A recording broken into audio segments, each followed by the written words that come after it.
और किसी भी हालात में हम नगरी ग्रामवासियों को न्याय दिला के रहेंगे। चाहे इसके लिए हमें जो भी कुर्बानी देना होगा हम देने के लिए तैयार हैं। हठधर्मिता जो स्वास्थ्य विभाग के जो मंत्री हैं हठधर्मिता को वो छोड़े और उनको जगह चाहिए तो राजधानी के आसपास में कई एक जगह बंजर भूमि है, आप वहाँ रिम्स 2 बनाइए, रिम्स 3 बनाइए, इसका विरोध में नहीं है लोग। देखिए राज्य में रिम्स 2 बने, 3 बने, 4 बने, इसका विरोध नहीं है, लेकिन नगरी में जो खेती योग खतियानी जमीन है और उस जमीन से ही वहाँ के लोगों का जीवन यापन चलता है। ऐसे भी नगरी में आबादी के हिसाब अनुपात से बहुत कम जमीन है। उस खतियानी जमीन में अगर किसी तरह का निर्माण कार्य होता है तो वहाँ के रैयत जमीन से बेदखल हो जाएंगे। मतलब कहा जाए तो उनके पास और कुछ बचा नहीं रह जाएगा। आज झारखंड राज्य में आदिवासियों को न्याय मिले इसी के लिए बना है।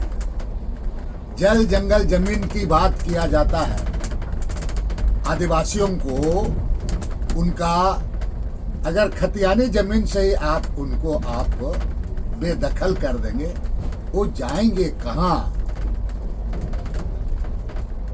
आप कहीं भी आप रिम्स 2, 3, 4, 5 बनाइए, बहुत सारा झारखंड में जमीन है। आपको जमीन चाहिए तो आप वहाँ लोगों से आप बात कराइए, कई एक जगह जमीन है, प्रयास कीजिए आप खेती योग्य जमीन में अगर आप इस तरह का निर्माण कार्य आप जबरदस्ती अगर इस तरह से करते हैं तो ये अब सरकार का ये उद्देश्य नहीं था। और आज भी अब सरकार पर लोगों को विशेषकर आदिवासियों को बहुत भरोसा है। आदरणीय गुरुजी भी वहां पर गए थे और जब वहां पर ट्रिपल आईटी वगैरह बनाना था, IMA वगैरह बनना था, तो गुरुजी भी, क्योंकि गुरुजी आपका शुरू से उनका आंदोलन ही जल जंगल जमीन से रहा है और उन्होंने भी वहाँ पर किसी हालात में वो किसी तरह का निर्माण कार्य ना हो और रैयतों का वहाँ पर न्याय मिले, खतियानदारी को न्याय मिले, इस बात को लेकर कई बार आदरणीय गुरुजी भी कह चुके हैं। माननीय हेमंत सोरेन भी इस बात को समझ रहे हैं। बाकी निर्णय लेना माननीय हेमंत सोरेन मुख्यमंत्री जी को भी है।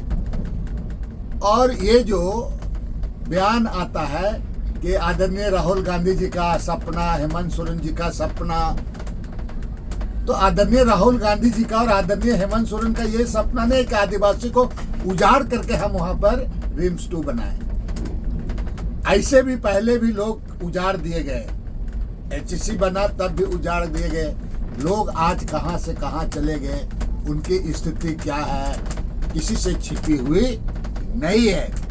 इसीलिए आज हठधर्मिता जो स्वास्थ्य विभाग के जो मंत्री हैं हठधर्मिता को वो छोड़े और उनको जगह चाहिए तो राजधानी के आसपास में कई एक जगह बंजर भूमि है, आप वहाँ रिम्स 2 बनाइए, रिम्स 3 बनाइए, इसका विरोध में नहीं है लोग। लेकिन कैसा ये आपका ये विकास कि पूरे गांव को उजाड़ करके उनका जीवन यापन जिससे चलता है, उसका जिससे उसका पूरा लालन पालन होता है, इससे तो पूरा उनका अस्तित्व मिट जाएगा और हम अस्तित्व और अस्मिता की बात कैसे फिर कर पाएंगे।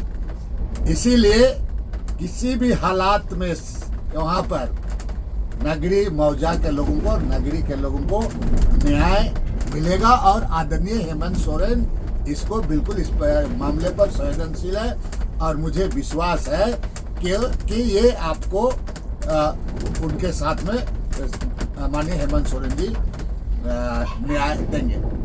जहाँ तक बात है कि ये जो चीजें हैं, हमारा इस तरह का बात बोल करके लोग आंधी और तूफान को निमंत्रण ना दे। ये जो मंत्री जी का बचकाना वाला बात है, एक तरफ आदिवासियों की बात इनके द्वारा कहा जाता है और आदिवासी की बात लगातार उनके द्वारा कहा जाता है। ये क्या दिखा रहा है इसे? और कांग्रेस पार्टी के रग रग में,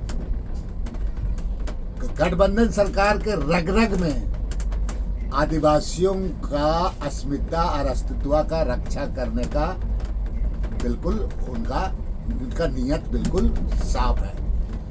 और किसी भी हालात में हम नगरी ग्रामवासियों को न्याय दिला के रहेंगे, चाहे इसके लिए हमें जो भी कुर्बानी देना होगा हम देने के लिए तैयार हैं।